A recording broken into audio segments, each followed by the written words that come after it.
Starea aceasta de alertă care nu se mai oprește ne-a obligat la recluziuni dureroase.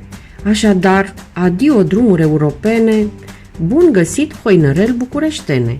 M-am hotărât să-mi redescoper orașul cu frumusețile lui plastice.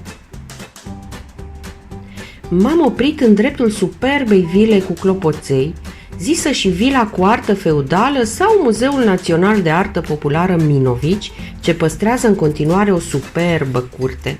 Nicolae Minovici a fost un mare colecționar de artă. Vila a fost construită în 1905 de arhitectul Hristea Cerchez în stil neoromânesc.